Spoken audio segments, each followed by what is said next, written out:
The full episode is now available on Patreon and YouTube memberships. Please see the link in the description for more details. And we are here to talk about a couple of things in the news, but the first thing we got to talk about is the writer's strike that's impacting our stuff now. Kind of our stuff. The Hedge Knight. Yeah. Well, we'll see how long this writer's strike goes. Some people think it's going to happen go a long time. But we'll see. I mean, I feel like because there was a writer's strike a number of years ago, and I just remember a big one when the Daily Show with Jon Stewart was on, and The Office was in its heyday and stuff. I remember a writer's strike around then, and it had to do with additional material and getting paid for that. Like they weren't getting paid for, video shorts on the internet and things like that. And I almost feel like this is related in a sense, right? Well, isn't it about like gig work? Right. Well, writing used to be it used to be set, right? You'd get on a show and they would have 22 episodes or whatever, 26 episodes, and you were working for that show and you had a job. And now there's fewer episodes and there's supplemental material that appears here and there, and you have different people, doing little writing jobs for this and that, and everything's kind of in a I don't know, in a mic, like you have all these little micro jobs or something, well, you don't have, like, no one's salaried anymore. There's not like I get a salary from a company to go and do my 9 to 5. That's sort of my impression. Maybe I'm completely wrong. I don't know. So explain it to me, Carmine. Well, you're right. I keep forgetting that a lot of shows nowadays have less than 10 episodes. Because I just finished my watching of The Sopranos. Sopranos went on for 13 episodes. My God. And someone in my Discord server made a very good point. Shows back then really weren't made for binging, unless it was like a sitcom like Friends or whatever, or Star Trek, which is not a sitcom, but like Sopranos, Wire, they really weren't made for binging. More so they were made for like watch it like once a week, absorb it, enjoy it, and then move on. But shows have gotten shorter, much shorter. And what are they worried about? They're worried about the gig work and the AI. Now, before we started, you were saying how you don't think like AI is there yet. I don't know. I think it is. I've seen some things, and it's getting there. And they're probably like wanting to make sure that eventually, when it does get there, where an AI could replace a writer, that their jobs aren't lost. But what are you gonna do? Like, these companies will take every step to save money on things, and yeah. I mean, I think there's now just, I want to say that it's a dozen different issues at once, because you've got things were very simple back in the day, right? You would have a job, you would have many episodes, and they were episodic, right? So if you're a writer, you could be like lead writer on episode 4 and episode 7 and episode 10. And you didn't have to worry about all the rest of them because it was all it was episodic work, and you'd be given opportunities to lead at different times and try different things. But now there's fewer episodes. There's people are more specialized. Things are done in arcs. So you kind of need like a large showrunner, and then even beyond that, things are done in now shared universe, right? So like everything now has to fit with some other show. Yeah, that's true. The cinematic universe, everybody wants to get that pie. And then there's things like, there's like all of this kind of weird small extra work here and there, because you're not just writing a script. They have like supplemental material, add-ons, shorts, things that appear on the internet. All this other stuff that appears in the whole universe. And I don't know how all that's handled and who does that. And so I don't know. Like if you're it does seem like if you're trying to make a profit, like any other business, things get more specialized, and then there's more management of things, and then you kind of get one person to do one little job. Like you're going to be, my editor. You're going to be, the person that I go to for just I don't know, making paragraphs flow or whatever. And you're not going to have these kind of jack of all trades kind of situations. I don't. It seems complicated to me, actually. On how everything, because we're not in the biz. George R. R. Martin wrote a whole blog post about how like he didn't know anything about the biz either. But he was a writer on a couple of things. He was, but he said he fell into it. So so George R. R. Martin, he never wanted to be in television. He wanted to be a novelist, right? So he was writing short stories, and then he got he won a whole bunch of awards for his short stories in the 70s. And then all of a sudden he's like, okay, in the late 70s. So all of a sudden in the 80s, he's like, okay, I'm going to start writing some books. And he wrote a couple, and then he wrote one that bombed. And so he really didn't know what he wanted to do with his life after that. Like he was just like, well, my career's over. And then a friend of his like invited him to write for the Twilight Zone, which was one of those things. Well, it was a sci-fi show. This is an award-winning sci-fi author. Okay, we're gonna pull him in, and the things were episodic. Like you can write this episode. You can write this episode. And then I think as well, though, he was very ambitious, and when he got to Hollywood, he was like, well, let me learn everything about the trade. And so he went around and learned a whole bunch. And then after that, Twilight Zone went on one half more season, and then he got to work on Beauty and the Beast and rose on Beauty and the Beast. I was about to say that, like, I didn't know he did Twilight Zone. Because you spoke about him doing Beauty and the Beast before, and then killing off one of the main characters, right, like somewhat midway through the season.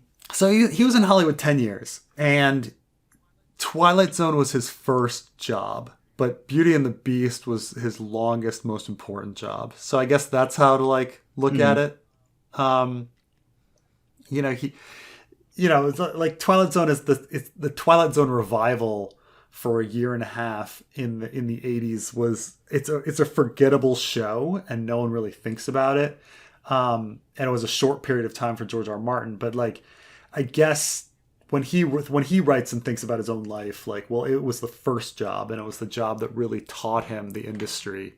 And so it's like important, it's important in his life, right? I mean, think about how important freshman year of college is in your life, like development growth wise. It's only 1 year, and if someone were really to write a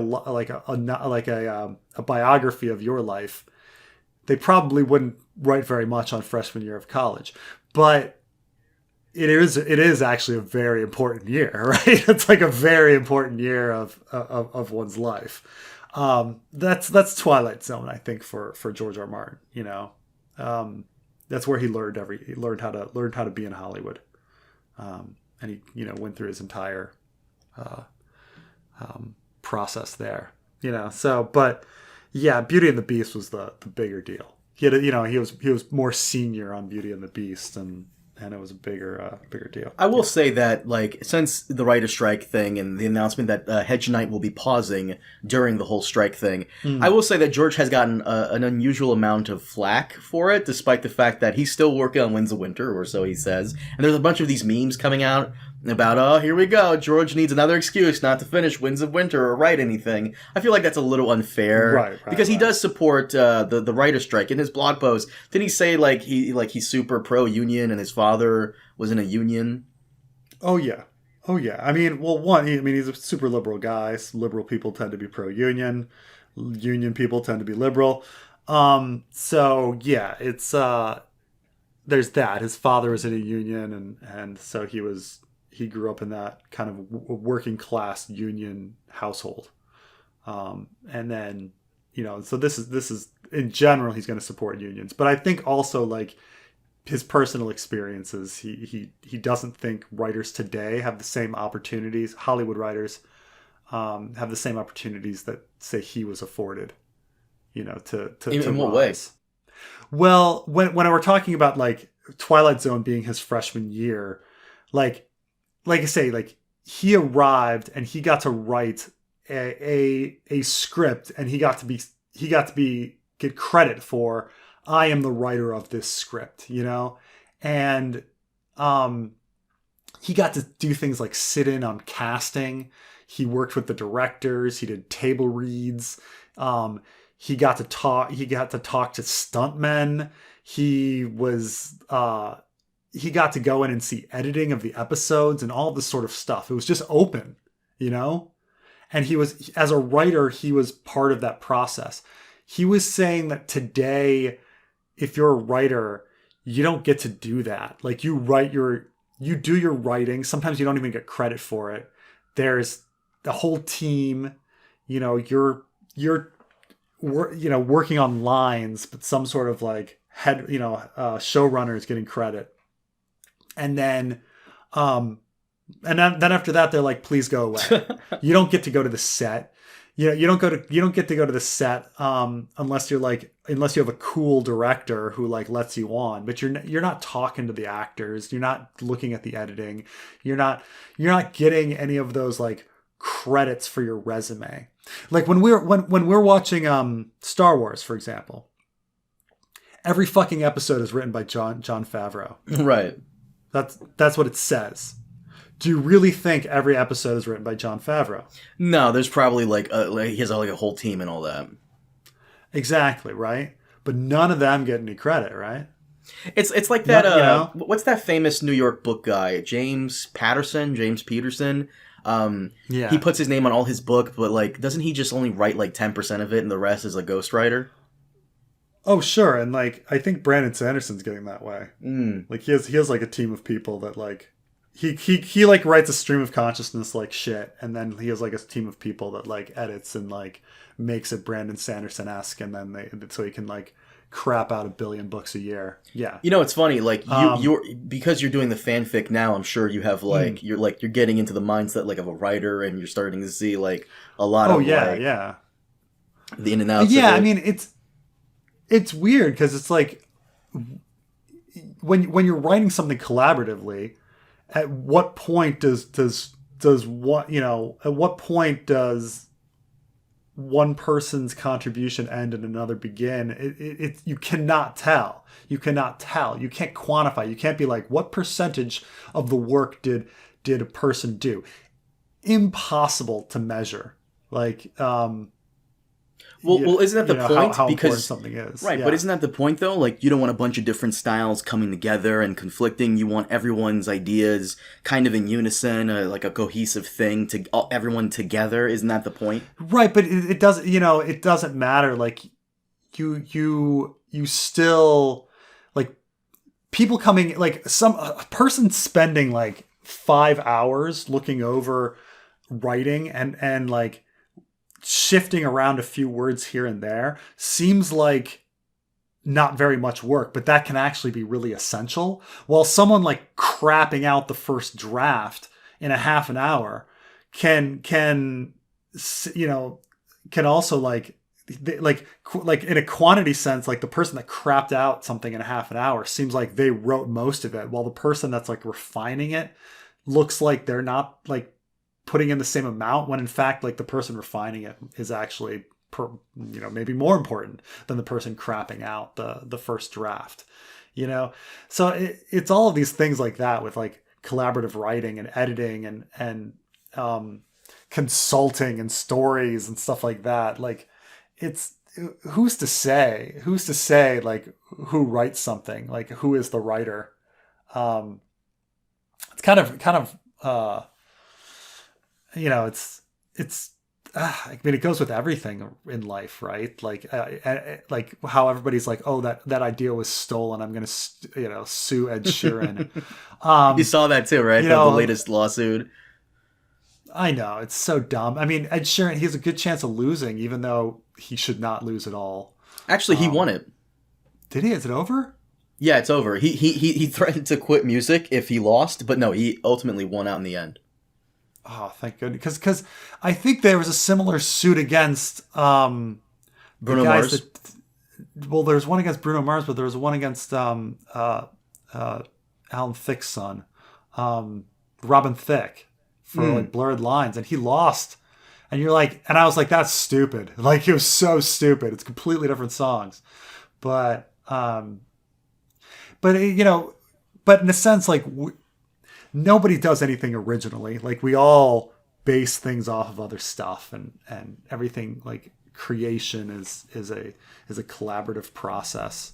All creation is a collaborative process of things that came before, and anyway. But today it's just like people don't get that.